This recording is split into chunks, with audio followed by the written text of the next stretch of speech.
D'après vous, c'est lequel qui prend les meilleures photos? On le sait bien, aujourd'hui, la plupart des téléphones sont capables de prendre de très belles photos. Maintenant, il y en a quand même quelques-uns qui se distinguent du lot. Et l'iPhone 14 Pro et le Pixel 7 Pro en font clairement partie. Et comme leurs prédécesseurs avant eux, ils font clairement partie des meilleurs photophones du marché. Il me semblait donc intéressant de les opposer sur ce terrain.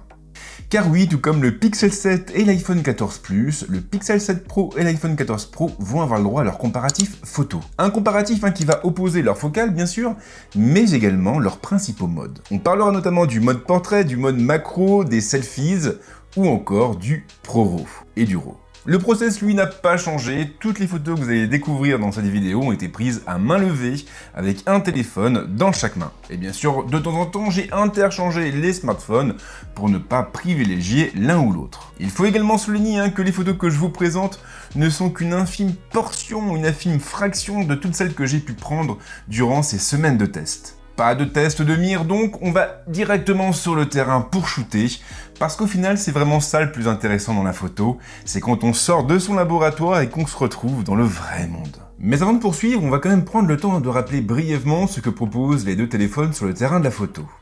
Le Pixel 7 Pro, pour commencer, est équipé de 3 capteurs à l'arrière. Le premier atteint les 50 millions de pixels et il bénéficie de gros photosites, mais aussi de la technologie Octa-PD, avec en prime un capteur LDAF, un capteur spectral et un grand angle ouvrant à 1.85. Un grand angle qui bénéficie d'une stabilisation optique et électronique. Le deuxième capteur ne dépasse pas les 12 millions de pixels et il est accompagné d'un ultra grand angle qui ouvre à 2.2 et qui est équipé d'un autofocus, avec en prime une correction de l'objectif. Le troisième capteur monte enfin à 48 millions de pixels avec un téléobjectif périscopique qui ouvre à 3.5 et qui propose un zoom optique 5 fois. Le zoom numérique pour sa part monte aux 30 fois. L'iPhone 14 Pro propose lui aussi 3 capteurs. Le premier est stabilisé mécaniquement et il monte à 48 millions de pixels avec un grand angle qui ouvre à 1.78 et un zeste de focus pixel. Les deux autres capteurs ne dépassent pas les 12 millions de pixels. D'un côté on va avoir un ultra grand angle qui ouvre à 2.2 et de l'autre un téléobjectif qui ouvre à 2.8 et qui propose un zoom optique 3 fois et bien sûr dans les deux cas on a du focus pixel aussi. En prime, l'iPhone embarque toutes les technologies habituelles comme le Photonic Engine, le Deep Fusion et le Smart HDR. Et voilà, c'est terminé pour la partie chiante de cette vidéo. Comme vous le voyez, on a deux propositions qui sont assez proches, même si le Pixel 7 Pro a pour lui un gros capteur sous le zoom optique, un zoom optique qui monte aux 5 fois contre du 3 fois pour l'iPhone 14 Pro. Maintenant, la technique ne fait pas tout en matière de photos sur smartphone, et ce qui compte vraiment aujourd'hui, c'est le traitement logiciel.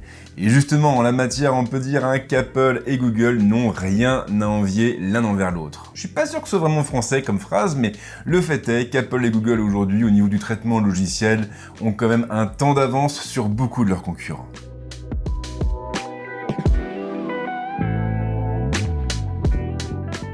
Au niveau de l'ultra grand angle, l'iPhone 14 Pro et le Pixel 7 Pro sont finalement assez proches l'un de l'autre, même si l'iPhone a un capteur un petit peu plus grand et une optique un petit peu plus lumineuse. Et forcément, je m'attendais à ce que le téléphone d'Apple prenne l'avantage en basse luminosité. Mais est-ce réellement le cas ? En pleine lumière, les deux appareils affichent beaucoup de différences. Sur cette image, par exemple, le Pixel 7 Pro affiche clairement la meilleure dynamique. Il a réussi à récupérer beaucoup d'informations sur les hautes lumières dans le ciel, alors que l'iPhone a très vite brûlé les blancs. Le téléphone de Google affiche aussi plus d'informations sur les arbres dans le fond. Les feuillages sont plus détaillés. En zoomant sur le premier plan, on réalise cependant que l'iPhone a une légère longueur d'avance en termes de piqué.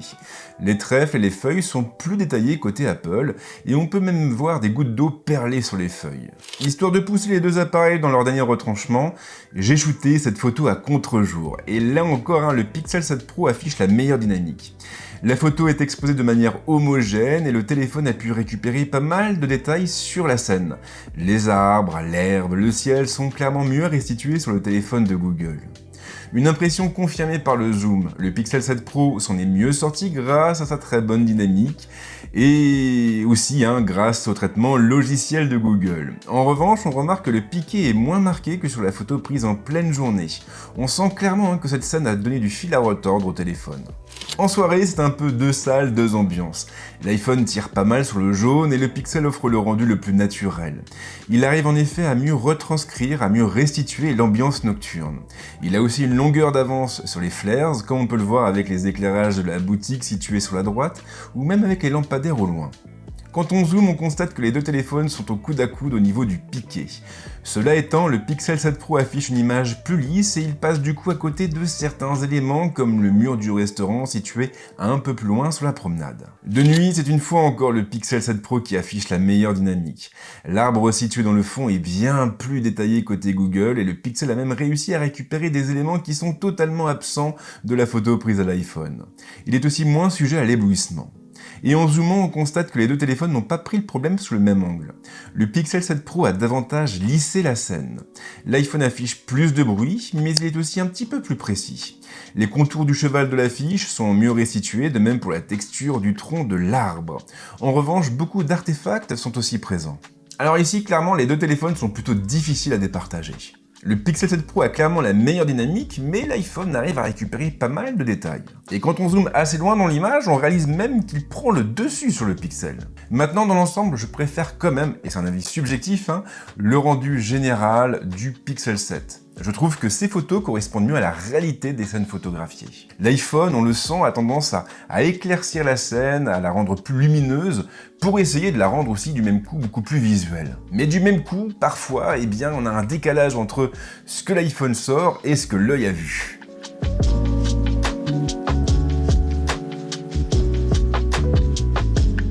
Alors encore une fois, le Pixel 7 Pro et l'iPhone 14 Pro ont une offre assez similaire au niveau du grand angle. Maintenant, il y a quand même une ou deux petites différences notables. Et la plus importante de toutes, pour moi, c'est la stabilisation mécanique du capteur de l'iPhone. Une stabilisation qui devrait du même coup lui donner un peu plus de marge de manœuvre au niveau des vitesses et au niveau du temps d'exposition. Alors de jour, on s'en prend plein les yeux des deux côtés, mais on constate que l'iPhone produit une image plus lumineuse. Le Pixel se montre plus neutre. Plus neutre, mais aussi plus précis. Car lorsqu'on zoome, on constate que le téléphone de Google a réussi à correctement restituer les brins d'herbe et les feuilles présents au pied des arbres. L'iPhone affiche un rendu plus lissé et donc aussi un peu plus imprécis. Un constat qui vaut également pour les branches de l'arbre. Cette photo a été prise avec un léger contre-jour. Le soleil était en train de se coucher au loin et je n'avais pas de lumière derrière moi. Alors premier constat, l'iPhone tire davantage, comme à chaque fois, sur les teintes chaudes, mais le rendu n'est pas désagréable. Les deux téléphones affichent un niveau de détail similaire, mais le rendu du Pixel 7 se rapproche davantage de la scène originale. En zoomant, on réalise que l'iPhone s'en est un peu mieux sorti. Les textures sont plus précises. L'eau, par exemple, est mieux restituée sur le téléphone d'Apple. Le Pixel 7 Pro n'affiche pour sa part qu'une bouillie de pixels. Même chose pour le voilier qui est présent dans le fond. En soirée, l'iPhone a une fois encore tendance à tirer sur les teintes orangées.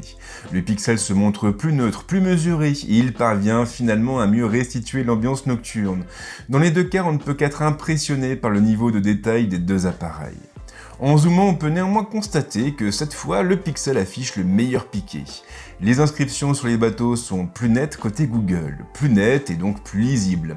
Cela vaut également pour les noms des boutiques situées sous l'amiral. On constate également que l'iPhone a produit une image un peu plus bruitée, avec davantage d'artefacts. Alors de nuit, les différences sont plus flagrantes. Le Pixel a réussi à récupérer davantage d'informations dans les ombres, la voiture est mieux détaillée, de même pour l'arbre situé à droite. En zoomant, on réalise que le Pixel affiche aussi plus de détails au niveau du revêtement de la route ou encore de la plaque d'égout. La boutique au fond est en revanche plus précise côté iPhone, ce qui est un petit peu étrange, parce que de base, j'avais opté pour une mise au point au niveau de la voiture. Il semblerait cependant que l'iPhone ait étendu la zone nette par rapport au Pixel. Alors en pleine journée, l'iPhone affiche une image plus lumineuse, mais aussi moins détaillée. Alors que c'est exactement l'inverse en situation de contre-jour. L'avantage reviendrait donc plutôt au Pixel lorsque la lumière commence vraiment à baisser. De manière générale, j'ai envie de dire que l'iPhone est un petit peu plus flatteur sur les scènes prises en pleine journée. En revanche, le Pixel s'en sort beaucoup mieux en basse luminosité. Il arrive à récupérer plus de détails grâce à une meilleure dynamique. Mais maintenant, sincèrement, c'est quand même très dur de les départager. J'ai pas vraiment eu la sensation durant ces semaines de test qu'un appareil se dégageait du lot. Dans les deux cas, on est vraiment en présence de téléphones qui sont redoutables et ce dans toutes les conditions lumineuses possibles.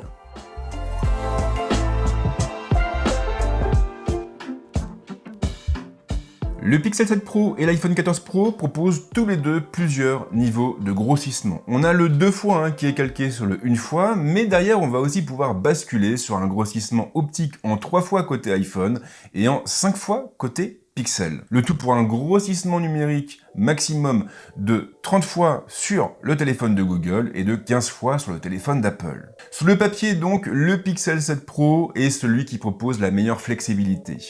Maintenant, j'ai quand même eu envie de les opposer pour voir si leur zoom optique était aussi bon l'un que l'autre. Et figurez-vous que j'ai eu quand même quelques surprises. En pleine journée, le Pixel 7 Pro affiche une image plus contrastée. Plus contrastée, mais correspondant aussi mieux à la réalité. En zoomant, on constate qu'il se montre aussi plus précis. Les feuillages dans le fond sont plus détaillés sur le Pixel. L'iPhone de son côté s'est montré assez imprécis et c'est la même chose pour la texture de l'herbe. En soirée, l'iPhone tire une nouvelle fois sur le jaune et le orange, comme si sa balance des blancs s'était emmêlée les pinceaux. L'ambiance nocturne est une fois de plus mieux restituée sur le Pixel 7. Une preuve que le traitement logiciel de Google est un peu plus au point sur cette thématique précise. Et sans surprise, un zoom bien senti nous apprend que le Pixel est nettement plus précis que son camarade. Les textures, les contours, tout est mieux détaillé côté Google. De nuit, on fait exactement le même constat. Le Pixel a réussi à mieux restituer l'ambiance nocturne, les couleurs sont plus neutres et il a aussi mieux géré la montée en sensibilité. Et s'il offre un rendu un peu plus lissé, c'est vrai, il se montre aussi plus précis. Et le meilleur exemple reste celui du store présent sur le bâtiment vers la gauche. Lorsqu'on va loin dans l'image, on constate qu'il est plus détaillé sur le petit téléphone de Google. Sur le zoom optique, l'iPhone 14 Pro et le Pixel 7 Pro sont une nouvelle fois au coude à coude. Alors bien sûr, le téléphone de Google a pour avantage son niveau de grossissement, mais la qualité des clichés reste homogène d'un appareil à l'autre. Les images sont piquées et les deux téléphones arrivent à récupérer beaucoup de détails dans les ombres et les hautes lumières. On a donc une très belle dynamique. En zoomant loin dans l'image, on constate cependant que l'iPhone 14 Pro est un cran au-dessus au niveau du piqué, ce qui surprend quand même pas mal. La texture du tronc de l'arbre est plus précise côté Apple, de même pour l'herbe et les feuilles au sol. De nuit, on ne peut pas dire que les deux téléphones agissent de la même manière. L'iPhone 14 Pro perd énormément en précision, le rendu est beaucoup plus lisse. Le Pixel 7 Pro de son côté produit des images un peu plus bruitées, c'est vrai, mais aussi plus détaillées. Les textures sont globalement mieux restituées et un simple zoom dans l'image confirme cet état de fait. Curieusement, en 10 fois, les deux téléphones restent très convaincants en pleine journée. Alors, je m'attendais vraiment à une grosse différence, mais pas tant que ça. Et ça va même encore plus loin, je trouve que l'iPhone est un petit peu au-dessus de son concurrent. Le téléphone de Google produit des images un peu plus floues, les textures sont aussi plus imprécises. Alors j'ai cru au départ que la mise au point avait été mal faite sur cette photo, mais en fait la tendance se répète sur toutes les images que j'ai pu prendre sur le terrain. Le constat est le même dans une pièce plongée dans le noir. Le Pixel 7 Pro a tendance à beaucoup lisser les photos, contrairement à l'iPhone qui, pour sa part, va chercher les détails. Sans surprise, les images de l'iPhone sont plus bruitées, mais elles sont tout de même un cran au-dessus de celles du téléphone de Google. Au niveau de zoom maximum, et donc en 15 fois pour l'iPhone et en 30 fois pour le Pixel, on a quand même pas mal de différences. Je trouve que l'image a globalement plus de précision du côté de l'iPhone. Oui, je sais, ça peut surprendre, mais le Pixel 7 Pro a tendance à trop lisser les photos, ce qui se traduit par une grosse perte de qualité. Alors, histoire de mieux comparer les deux téléphones, j'ai aussi shooté en basse luminosité avec un niveau de grossissement égal des deux côtés. On était donc en 15 fois. Et figurez-vous, et vraiment, c'est bluffant, l'iPhone s'en est le mieux sorti. Et je pense que la différence est vraiment flagrante, vous l'avez là à l'image, et malgré la compression de Premiere, malgré la compression de YouTube, clairement on voit que l'iPhone est au-dessus du Pixel. Alors que pourtant son capteur est le même que celui de l'iPhone 13 Pro, ce qui veut également dire qu'il remonte à l'année dernière. Alors clairement, le Pixel 7 Pro sur le papier avait pour avantage son niveau de grossissement, et je pensais du coup qu'il allait l'emporter sur l'iPhone, mais vraiment, pour moi, l'iPhone 14 Pro n'avait absolument aucune chance de tenir tête face au téléphone de Google. Et en fin de compte, je vous assure que j'ai vraiment dû vérifier les informations exif des photos plusieurs fois, parce que ça me paraissait complètement dingue, mais l'iPhone est au-dessus du Pixel 7, alors qu'il a juste un zoom optique en 3 fois, et un niveau de grossissement numérique maximal en 15 fois. Alors j'arrive pas à savoir ce qui fait vraiment la différence. Est-ce que ça vient des capteurs ? C'est possible. Maintenant, le capteur qui est placé sur le téléobjectif de l'iPhone 14 Pro est celui qui était présent à bord des iPhone 13 Pro, et donc c'est un capteur qui date de l'année dernière. Le Pixel 7 Pro, lui, embarque un capteur qui normalement un peu plus récent. Donc ça peut être le capteur quand même, mais ça peut aussi être le traitement logiciel, et ça peut aussi être au niveau des puces. Je sais que l'A16 a quand même pas mal de puissance, et que cette puissance, malgré tout, peut faire la différence au niveau du traitement de l'image. Pour moi, c'est l'explication qui est la plus logique, parce que sur le plan technique, vraiment, il n'y avait aucune chance que l'iPhone arrive à se débrouiller aussi bien face au Pixel 7 Pro.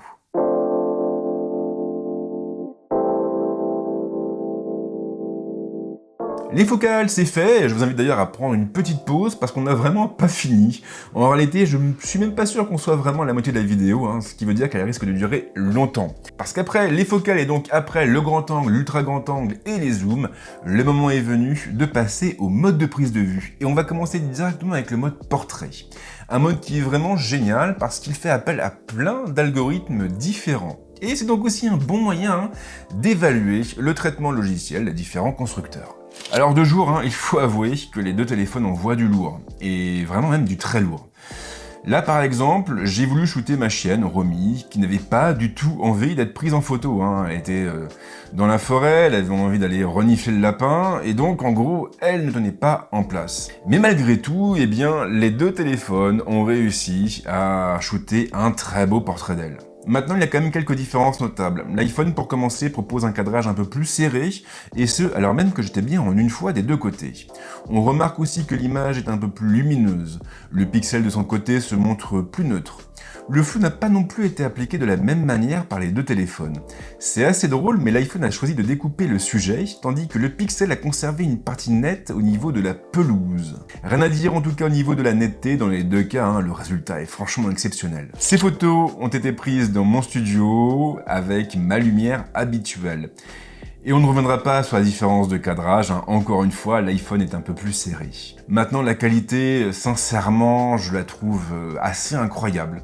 On parle quand même de deux smartphones qui sont pénalisés par la petite taille de leur capteur. Mais malgré tout, on se prend une grosse gifle en travers du visage. Et vraiment, je pense que le terme d'ailleurs est assez faible. L'iPhone et le Pixel ont réussi à récupérer énormément de détails sur la scène. Même les pores de ma peau sont visibles, de même pour la transpiration au niveau de mon front, parce que oui, j'ai tendance à avoir toujours très chaud. La découpe est précise dans les deux cas, mais l'iPhone a opté pour un flou un peu plus naturel. Et du coup, la partie arrière de ma tête est entourée d'un beau bokeh. Et je trouve que le rendu est plutôt intéressant. On se rapproche vraiment de ce qu'on peut obtenir avec de vrais boîtiers photo. Le Pixel, pour sa part, disons, a été un peu au plus simple. On a une découpe qui est plus franche, donc le sujet et l'arrière-plan. En tout cas, le niveau de détail, je réinsiste là-dessus, est assez fou, et quand on zoome dans l'iris, on peut même deviner les téléphones montés sur leur trépied. Car oui, ici, je n'ai pas pu shooter à main levée. J'ai vraiment essayé en vrai, mais le cadrage partait dans tous les sens. J'y arrivais pas, voilà. Se prendre en photo, c'est pas simple, mais alors quand on voit pas l'écran, c'est encore pire. Pour cette dernière photo, j'ai eu envie de leur compliquer un petit peu la tâche. J'ai donc éteint ma lumière de studio. Et du coup, j'étais uniquement éclairé par le Velux qui était placé à environ 3 mètres sur ma gauche. Et malgré tout, les téléphones ne se sont pas emmêlés les pinceaux. On a une image qui est toujours piquée, avec une colo assez naturelle et une découpe précise. Le niveau de grossissement avait été réglé sur le 2 fois, avec en prime le retardateur pour me laisser le temps de m'éloigner des téléphones, et j'avoue que je m'attendais vraiment à avoir des flous de bouger dans tous les sens, et ce n'est pas le cas. Alors là, clairement, les deux téléphones m'ont impressionné, je vous le dis franchement, ils ont une approche assez différente au niveau de la colo, au niveau de la découpe. On n'a pas la même philosophie en fait. On a un Pixel 7 qui veut se rapprocher plus de la réalité et un iPhone qui cherche à sublimer un peu le sujet. Alors on n'a pas d'effet de lissage un peu dégueulasse comme ce qu'on peut voir chez certains concurrents chinois. Voilà, je vais pas citer de nom, mais tout le monde sait à qui je pense. Mais voilà, en l'occurrence, vraiment, on a deux approches qui sont radicalement différentes. L'iPhone se veut plus lumineux, on a des couleurs qui sont plus chaudes, plus chatoyantes. Le Pixel est un petit peu plus froid, un petit peu plus neutre, mais dans les deux cas, on a vraiment un niveau de détail. Moi, ça m'a bluffé, ça m'a même carrément soufflé, et je trouve ça dingue qu'on arrive à prendre ce type de photos avec des smartphones. Et je pense qu'on peut, à la rigueur, même prendre le temps de féliciter les ingénieurs de Google et d'Apple, parce que pour arriver à produire des images comme ça, à mon avis, derrière, il doit y avoir un boulot monstrueux.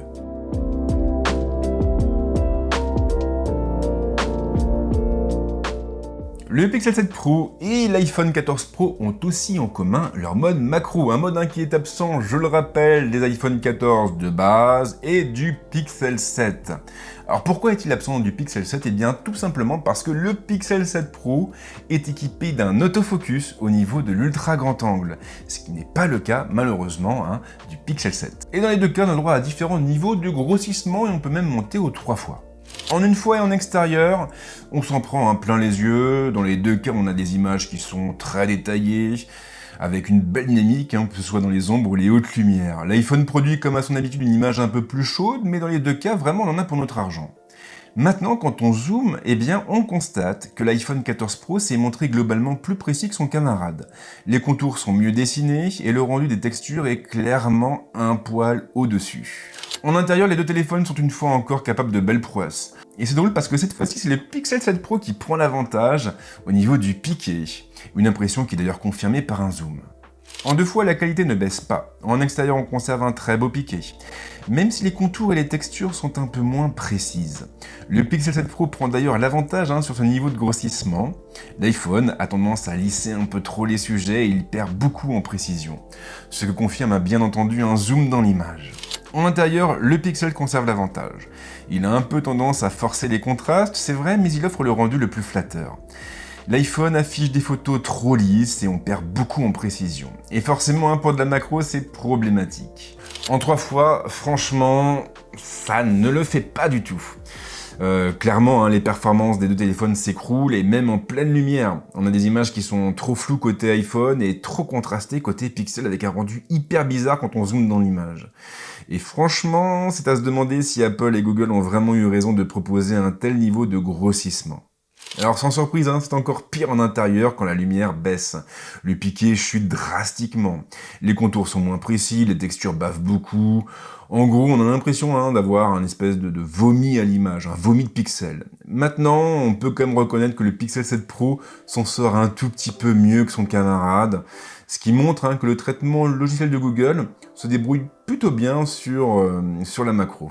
En tout cas, ici, il semble avoir été beaucoup plus efficace. Alors franchement, la macro est toujours un exercice difficile. Et encore plus quand on shoot à main levée, parce que là, pour le coup, on a intérêt à bien viser, et puis surtout à ne pas bouger pendant la prise de vue, pendant le déclenchement. Donc j'ai fait beaucoup de photos, j'ai pas fait uniquement ces 3 photos ou ces 6 photos, j'en ai fait vraiment beaucoup, mais à chaque fois, j'obtiens à peu près les mêmes résultats. En une fois, vraiment, on a des téléphones qui sont hyper efficaces, mais l'iPhone est un petit peu au-dessus. Après, en 2 fois et en 3 fois, on perd quand même pas mal en détail. Donc on perd en détail évidemment sur les JPEG, sur les photos qui sortent directement de l'appareil, mais on en perd encore plus quand on veut les retravailler derrière sur Lightroom ou autre. Moi j'aurais tendance à vous recommander, si vous voulez shooter en macro, donc à vous recommander de rester vraiment sur le niveau de grossissement en une fois. Et à la rigueur de pousser aux 2 fois quand il y a beaucoup de lumière ou si vous avez une petite lampe d'appoint.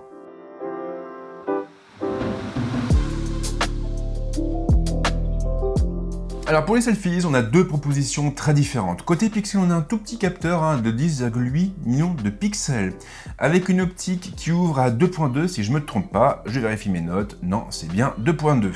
La mise au point pour sa part est fixe. Côté iPhone, on a un capteur de 12 millions de pixels, avec une optique qui ouvre à 1.9, elle est donc plus lumineuse.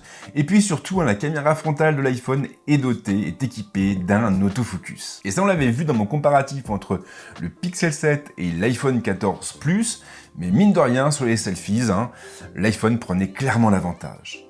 Et la question qu'on peut se poser, c'est de savoir si l'on ira de même, cette fois pour le Pixel 7 Pro et l'iPhone 14 Pro. En plein jour, le Pixel 7 Pro affiche une image plus contrastée et des couleurs plus neutres. L'iPhone tire toujours sur les teintes chaudes, mais bon, ça, vous commencez à avoir l'habitude. Rien à dire au niveau de la mise au point, de la découpe ou du flou, les deux téléphones sont précis et je n'ai pas noté d'erreur durant mes tests, pas même sur le mode portrait. Pas de différence flagrante au niveau du piqué, même en zoomant fort, les deux téléphones font jeu égal. L'image est détaillée avec des contours nets et des textures fidèles à la réalité. Alors le soir, il y a clairement des différences de contraste et de couleurs, mais en vrai, franchement, les deux téléphones se valent. Les teintes chaudes de l'iPhone 14 Pro mettent le sujet en valeur, Le Pixel, pour sa part, se rapproche plus de la réalité, et sur cette photo, c'est vraiment flagrant. Ces deux clichés ont effectivement été capturés juste avant le coucher du soleil. Il y avait donc une lumière qui tirait vraiment sur le rose, c'était hyper joli, et ce rose justement est bien resté rose sur le Pixel, mais il est devenu orange sur l'iPhone. Quand on zoome, on peut voir que le Pixel a mieux géré la montée en sensibilité. L'iPhone affiche un grain très présent dans les ombres, comme par exemple au niveau de l'œil et du sourcil. Alors là, je pense qu'il y a beaucoup de gens qui vont préférer le rendu de l'iPhone, parce que voilà, les teintes chaudes, on le sait, c'est flatteur, et quand on se prend en selfies, on aime être mis, en avant, on aime être mis à notre avantage. Maintenant, en ce qui me concerne, je préfère vraiment le rendu colorimétrique du Pixel, qui colle bien mieux à la réalité, et voilà, là, en l'occurrence, sur les photos en basse luminosité, je voulais avoir cette teinte rose, et je l'ai eu sur le Pixel, mais pas sur l'iPhone. Trop triste.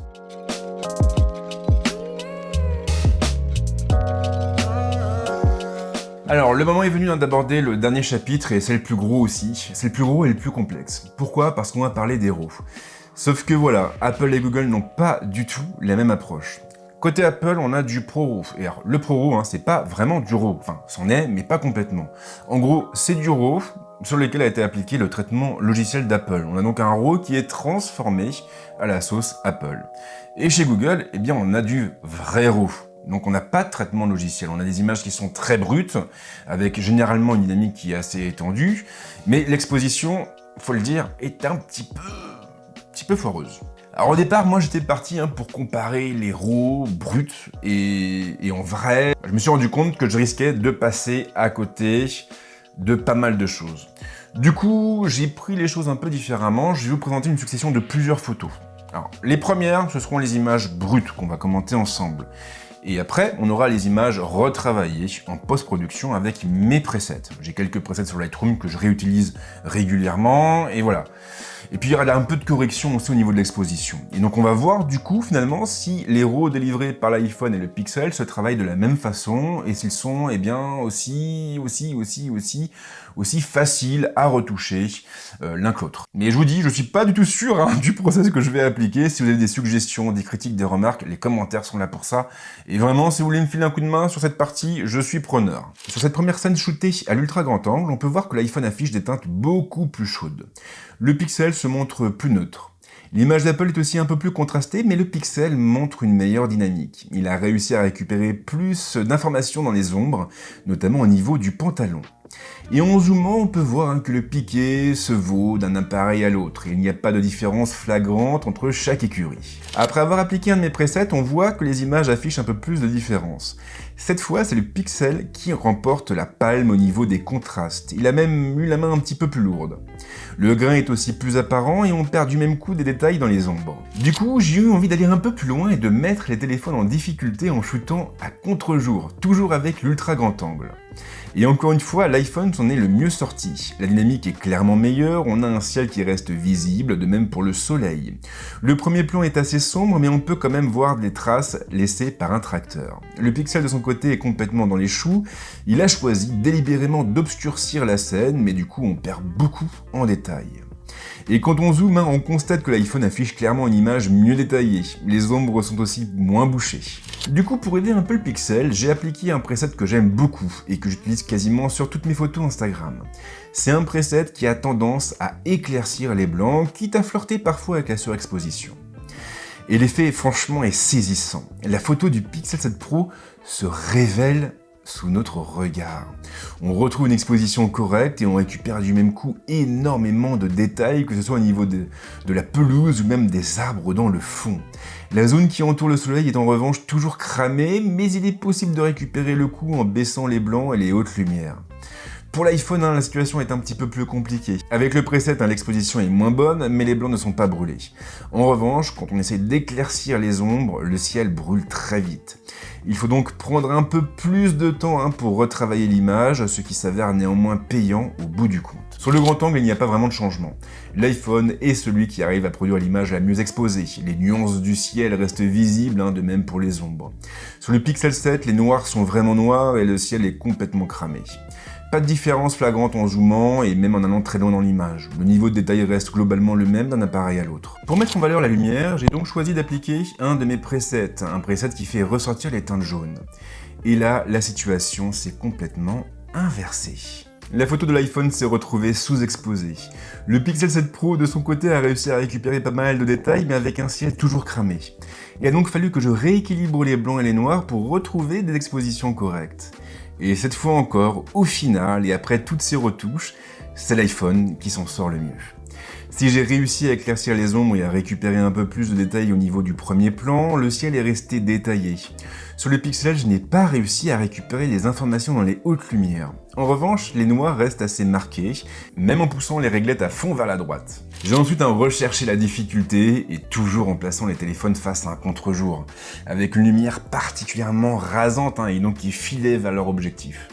Et encore une fois, c'est l'iPhone qui s'en est le mieux sorti, et j'ai même envie de dire que sur cette photo, il m'a particulièrement bluffé. Clairement, l'image qui est sortie du téléphone d'Apple est mieux exposée. Le Pixel de son côté a complètement perdu pied et on se retrouve du même coup avec une image hyper sombre et impossible à exploiter dans l'état. Maintenant, en zoomant, et ça c'est plutôt intéressant, on constate que c'est le Pixel, le téléphone de Google, qui a récupéré le plus de détails au niveau de l'herbe. L'iPhone affiche un rendu beaucoup plus lissé. Histoire de profiter de l'ambiance propre au lever du soleil, j'ai donc appliqué un de mes presets, un preset qui renforce les teintes chaudes. Et devinez quoi? Eh bien la situation s'est totalement inversée. Le Pixel a récupéré une exposition correcte, tandis que l'iPhone s'est retrouvé avec une image complètement sous-exposée. Il a donc une fois encore fallu jouer des réglettes pour essayer de récupérer le plus de détails possible. Et c'est là finalement que les choses sont devenues assez intéressantes. Sur l'iPhone, j'ai pu redresser la barre et conserver pas mal de détails dans le ciel tout en éclaircissant un peu les ombres, notamment celles situées au niveau du premier plan, la lisière de la forêt restant pour sa part plongée dans le noir. Sur le Pixel en revanche, je n'ai pas réussi à faire aussi bien. En cherchant à récupérer plus d'informations dans le ciel, je me suis retrouvé avec toute une partie brûlée au niveau du soleil. Et le pire, c'est qu'il a même fallu choisir entre avoir un soleil complètement blanc et avoir un soleil moins blanc, c'est vrai, mais entouré d'une disgracieuse aura violette. Tout ce qui est valable pour l'ultra grand angle et le grand angle l'est aussi pour le zoom, et l'iPhone est franchement celui qui produit l'image la mieux exposée. On sent vraiment que le traitement logiciel du ProRAW est très efficace. Au niveau du Pixel, on a une image qui est blanchie et qui est impossible à exploiter en l'état. Après, quand on zoome, on constate que c'est l'iPhone qui a réussi à récupérer plus de détails. La texture de la barrière est plus nuancée. Dans les deux cas, on a un flou qui est assez marqué et peu naturel. D'ailleurs, en allant loin dans l'image, on constate que cette partie bruite aussi pas mal. Notez en revanche qu'il y avait peu de lumière au moment de la prise de vue. Ces photos ont effectivement été prises de bon matin et en forêt. Pour développer cette photo, j'ai eu envie de lui donner un aspect encore plus sombre. J'ai donc utilisé un de mes presets qui renforce les teintes brunes tout en ajoutant pas mal de vignettage. Et la photo du Pixel 7 Pro a été comme transcendée avec une exposition pile comme il fallait. Ça a été un peu plus compliqué au niveau de l'iPhone. Là, je me suis retrouvé avec une photo un peu sous-exposée, oui. Et j'ai donc dû l'éclaircir manuellement. Alors ça a marché certes, mais pas aussi bien que je l'espérais. En fait, en montant l'exposition, je me suis très vite retrouvé avec des blancs brûlés au niveau de la barrière. Il a donc fallu que j'y aille doucement. Alors, le bilan de tout ça. Avant toute chose, je tiens à préciser que pour cette vidéo, j'ai utilisé la toute dernière version de Lightroom, une version qui a été mise à jour, je crois, il y a de ça quelques semaines. Alors, en revanche, je me dis que le Pixel 7 Pro étant arrivé après l'iPhone, il est possible que Lightroom n'intègre pas encore tous les réglages qui vont bien pour le Pixel, en tout cas pour le RAW du Pixel, c'est possible. Maintenant, je peux pas attendre, je peux pas attendre et supposer que ça c'est pas possible. Je suis obligé de me fier à ce que j'ai vu durant ce test. Et ce que j'ai vu durant ce test, eh bien, c'est qu'on a vraiment deux approches qui sont différentes et que l'approche d'Apple, ma foi, est plus efficace. Elle est plus efficace parce que le ProRAW va produire une image qui est mieux exposée. Ça veut dire qu'on ne va pas tâtonner pour retrouver une bonne exposition. Maintenant, quand on applique des presets, eh bien forcément on doit aussi composer avec le traitement logiciel d'Apple qui avait été appliqué au RAW, sur le ProRAW. Du coup, là après, on doit compenser le preset, on doit compenser en fait les réglages du preset en prenant en compte le traitement logiciel d'Apple.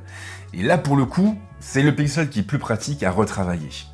Maintenant, il y a quand même un dernier point qui me paraît assez important.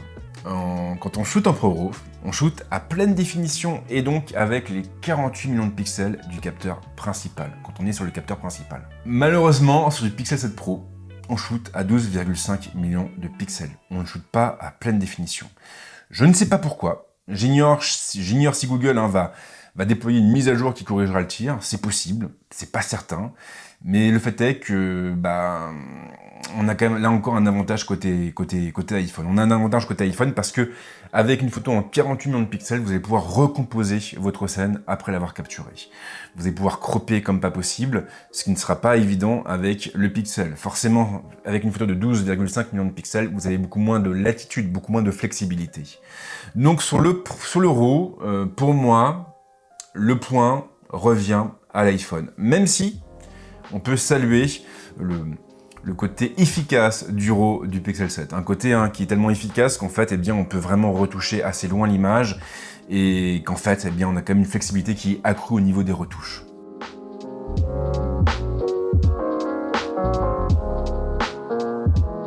On arrive donc à la conclusion de ce comparatif photo et je vais pas vous mentir, je ne sais absolument pas quoi vous dire. Je ne sais pas quoi vous dire parce qu'en fin de compte, on est vraiment en présence de deux appareils qui, pour moi, sont proprement exceptionnels. Je ne sais pas si le Oppo Find X6 ira aussi loin, je ne sais pas si le Galaxy S23 Ultra ira aussi loin, mais là, vraiment, ces deux photophones sont redoutables. Je shoot beaucoup aussi avec mon boîtier Sony, mon A7 IV, et sincèrement, bon, bien sûr, mon boîtier Sony est bien meilleur que mes téléphones, ça ne fait aucun doute, ne serait-ce que par rapport aux optiques qu'il embarque. Mais franchement, par moment, je voyais les photos qui sortaient du Pixel 7 et de l'iPhone 14 Pro et je me disais, est-ce que tu aurais vraiment vu une différence avec ton boîtier Sony si on t'avait bandé les yeux? C'est-à-dire que si on m'avait présenté les images comme ça sans me dire de quelle caméra elles venaient, eh bien, je pense que je me serais planté plus d'une fois. Dans les deux cas, donc, vous aurez, quoi qu'il arrive, un excellent photophone. Maintenant, il faut être honnête, on a un rendu colorimétrique qui est plus fidèle, qui est plus neutre côté Pixel. L'iPhone cherche à sublimer ce qu'il photographie, et même si je comprends l'idée, pour le néophyte par exemple, je trouve que parfois il va un peu trop loin. Maintenant, il y a quand même des domaines où l'iPhone excelle. Je pense à la macro bien sûr, mais aussi au ProRAW. Là, clairement, pour moi, on fera plus de choses avec un iPhone qu'avec un Pixel 7 Pro. Donc concrètement, si je devais conclure, je dirais que nous avons deux téléphones qui sont vraiment au coude à coude, mais qui sont tous les deux géniaux. Après, tout va dépendre évidemment de ce que vous recherchez, de ce que vous voulez photographier, mais je pense qu'avec tous les exemples que je vous ai donnés, vous devez avoir votre petit avis sur la question. En tout cas, merci d'avoir suivi aussi longtemps. Je sais, la vidéo est très longue, mais voilà, je voulais être le plus explicite possible, le plus complet possible, donc j'ai pas pu me montrer synthétique. En tout cas, si vous avez aimé ce que vous venez de voir, je vous en prie, lâchez un petit like, n'hésitez pas. Pensez aussi à partager la vidéo, pensez aussi à la commenter. Ce que vous venez de voir, ça m'a pris une semaine de boulot, mais vraiment, c'était intense. J'ai trié des centaines de photos différentes, j'en ai eu les yeux qui saignaient. Donc s'il y a un moment où j'ai besoin de votre soutien, c'est vraiment maintenant. Et puis bien sûr, si vous aimez ce que je fais, c'est pas compliqué, abonnez-vous. Mais si vous le faites, pensez à activer la petite cloche. Et en ce qui me concerne, je vous souhaite de passer une bonne semaine, un bon week-end. Et on se retrouve très vite avec d'autres vidéos. Ciao!